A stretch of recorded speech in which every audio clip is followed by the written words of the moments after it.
Hello EFD squad and welcome back to Continental Club, where we discuss the hottest topics in European football. Joining me is Joe's freckles, it's Patrick's chest hair, sensual, and my big old thighs. First question is, what will happen to Martial now that his agent has stated he wants out of Manchester United?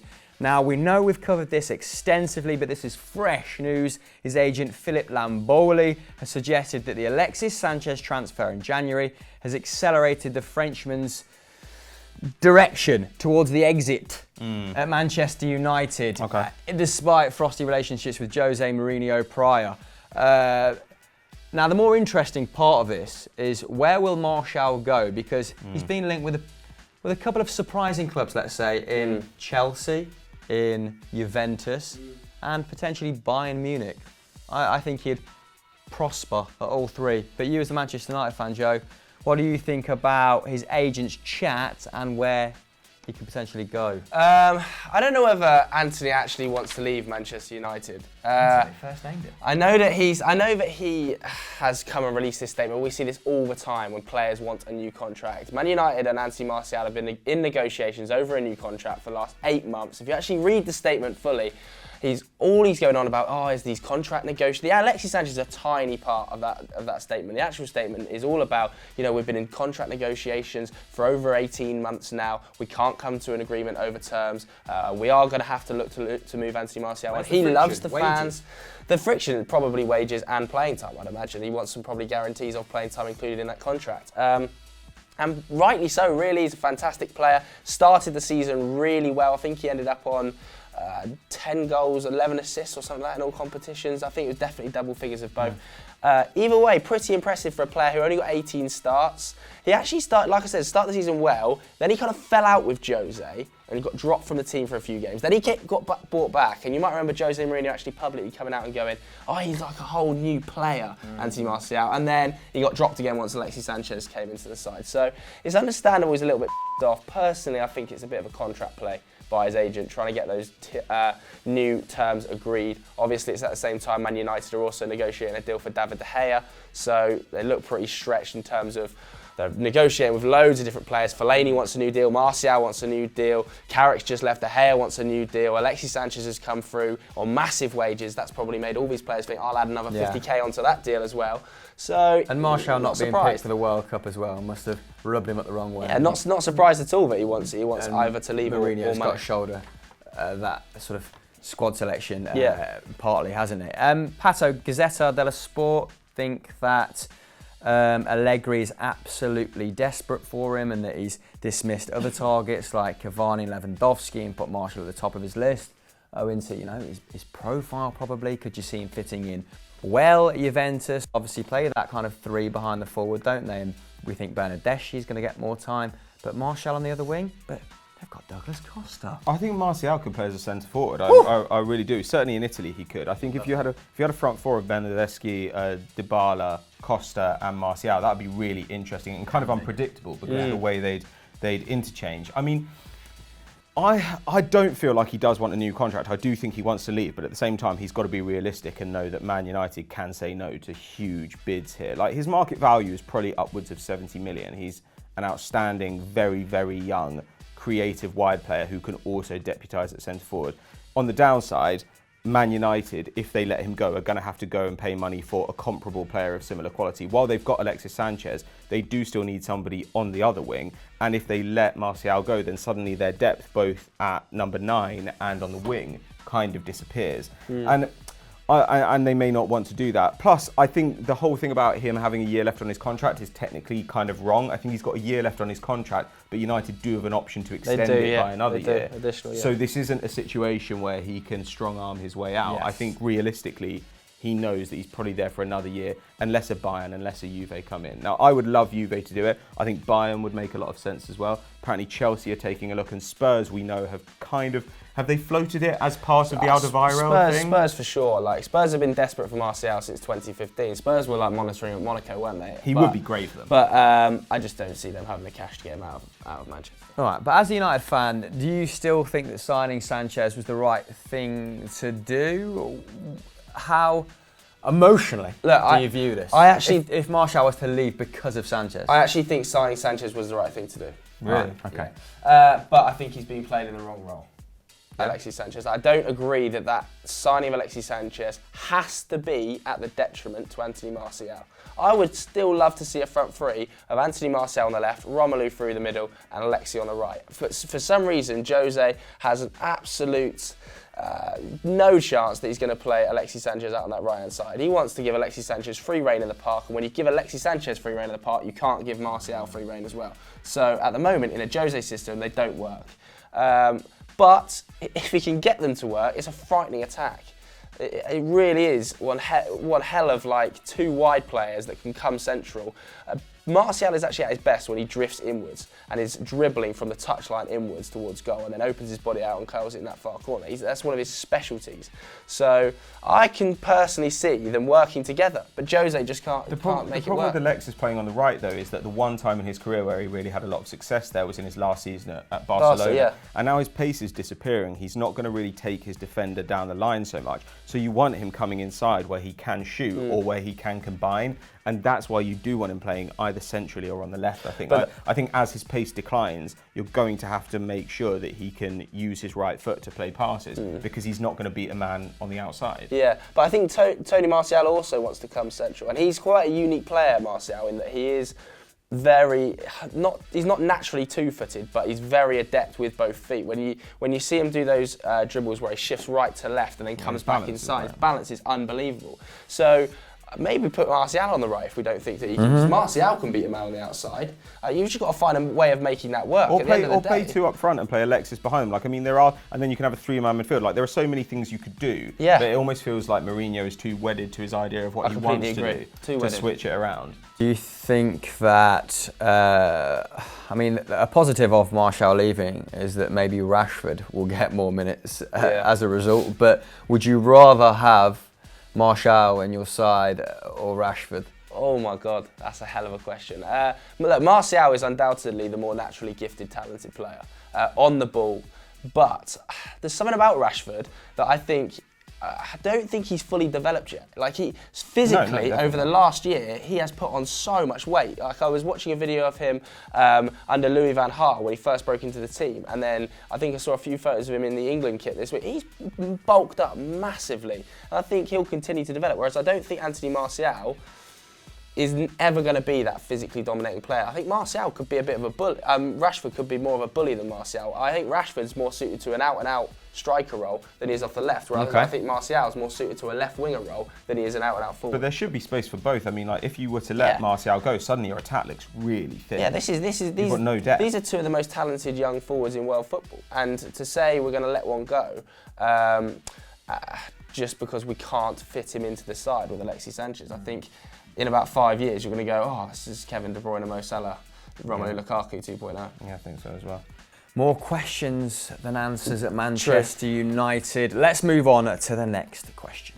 Next question is something we touched upon in Transfer Review, but it's so prominent in the news this week that we wanted to elaborate on it. And the question in hand is, how can Sporting Lisbon rebuild their squad after recent events, which included 4 players cancelling their own contract? Now, Patter, you've done a lot of research about the issue, the core of the issue. So why don't you set the scene before Joe weighs in with his opinion? Well, basically last month, 50 guys in masks broke into Sporting CP's training ground and attacked players. They attacked staff. Bas Dost was left needing stitches, pretty much ransacked the place.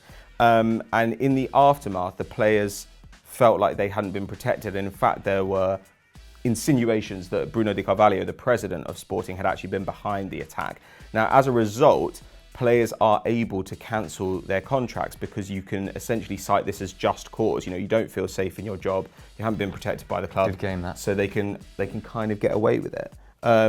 So the thing is, Rui Patricio, the veteran goalkeeper, has already cancelled his contract. He will be a free agent this summer. And now Gelson Martins, Bruno Fernandes, William Carvalho and Bas Dost have all cancelled their contracts too. Now they have 7 days, I'm not sure how many are left at the time of recording, to rescind that resignation. But if not, they will become free agents on the transfer market this summer.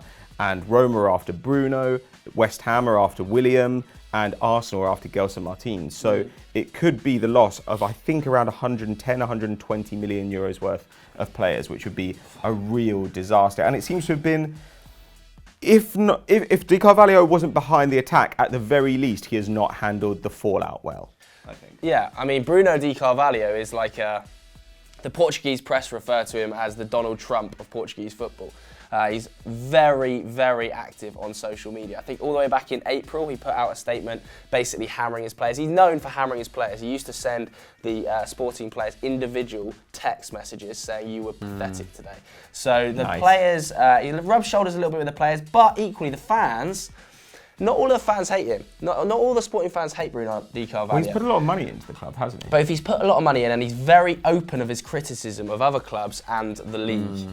He poached Jorge Jesus, didn't he, from Benfica, and also paid him through the arse. So he's now gone as well. He's off to Saudi Arabia after the attack. He basically said, Bruno Di Carvalho, a few times he said stuff like, publicly in like Facebook messages and Facebook statuses saying, oh, you know, the Portuguese FA and Liga NOS need to stop paying referees to fix Benfica results, things like that. So he's very open. So yeah, he's a fan that's made his way to the boardroom. Yeah. That's why some of the fans absolutely love him. He's totally risky. Irrational. But the players don't like him.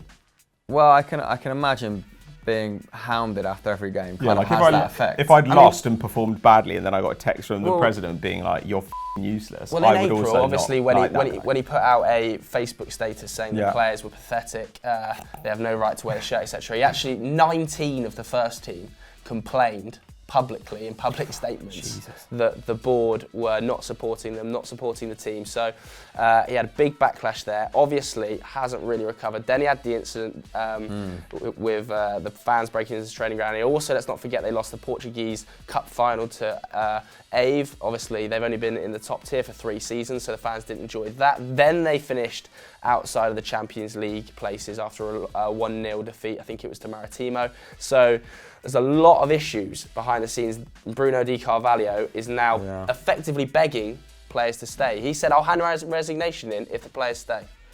But the players have seen this as a possible way out. Yeah, and this is, like you said, he has history, doesn't he? But some of the fans do love him because when he came in, he sort of rode in on this kind of wave of renewed optimism, didn't he? Because they just had their worst ever season. I'm not sure, that might have been like a 4th place finich or something, but I remember people were angry. Yeah, when Marco Silva took over, because he kind of gave Marco Silva his big break at Sporting, and reportedly, when Marco Silva's popularity began to balloon at Sporting, he managed to find a way of firing him, and that way went back through Silva's contract, saw that Silva wasn't wearing official matchday regalia suits, and that, I think, is the party line on why Marco Silva was sacked. So what's wrong with him? He's like Frank Underwood. He's on Emperor Palpatine. You know what's happening it's there? ridiculous. Is some of the players, I think this could affect Portugal's World Cup preparations as well, by the way, because there's a lot of heads being turned in that Portugal squad. They're all now sorting out new clubs, aren't they? Their heads are all elsewhere. Or expecting legal battles. A lot of these players are using this situation. And obviously they've been affected by it, and yes, the scenes were bad with the players and the fans clashing, but they're using this to get out of Sporting and get bigger moves. Rui Patricio, for instance, had agreed an €18 million move to Wolves before the players cancelled their contracts. He's now cancelled his contract, citing this as an issue, and will agree that move to Wolves for free. Yeah, and Bruno Fernandes had a €100 million buyout clause. So he's like, right, I can get this. Gelson as well, like Arsenal made a €30 million bid for Gelson, and Sporting rejected it, and Arsenal made the same bid again, knowing that there was the threat of Gelson cancelling his contract, and then he cancelled his contract. Crazy. And so they could just take a guy, he's got a €60 million buyout clause. I mean, you can imagine a lot of clubs saying as well, if you manage to wrangle your way out of your contract, then there's more of a signing on bonus for you. 100%. Yeah, definitely. So they'll definitely, I imagine that's the direction they're heading. But where does Sporting go from here, guys? Portuguese fans, let us know in the comments below. Last question then, and sorry we haven't accredited you for any questions this week, but Sam forgot to put them in the script, but you know who you are. Well done for getting them in. And if you want to partake in next week's Continental Club, get them in the comments below and I'll make sure you get a shout out It is, lads. A little bit of a weird one. Go on. What team would each member of FD be at the World Cup and why? Now, I think I should pick yours because I've already got one in the locker. Okay, I'll do this. I've got one for him. And so on and so forth. So I think you've got to be Nigeria because you're an absolute hype beast. Yes, it's true. Fair play. It's not a bad reasoning. Okay, Patrick. Underachiever. I'll give you Russia because you're old as Quality. and you look like a bear. I will actually take that. I'll take that in a heartbeat. I mean, I was thinking about looks, but I feel like we'll get into a bad. We'll go down a bad road if I try to pick South Africa. Wow. Oh my god. I think though, Japan would be good for you actually. Like I feel like Japan, they play attractive but ineffective football. They've always got a nicer kit than a team is the thing. And I think you're quite a neat little man. You're saying, so I think you're saying I'm Japanese. style over substance. Wow. Well, Rude, if anything. You've put it in that way. Well, I didn't use. It's supposed to be a bit of fun at the end of the shoot, and now we've all fallen out. Don't care. It's the weekend. But who would you be? Let us know in the comments below and why. And like Pato said, it's Friday, baby. We're off. We're not. We're still in the office, but for another week. Goodbye. Unless you're watching content tomorrow. Watch Hot Takes. Watch That Was the Champions. Worst end board ever. So long. Bye.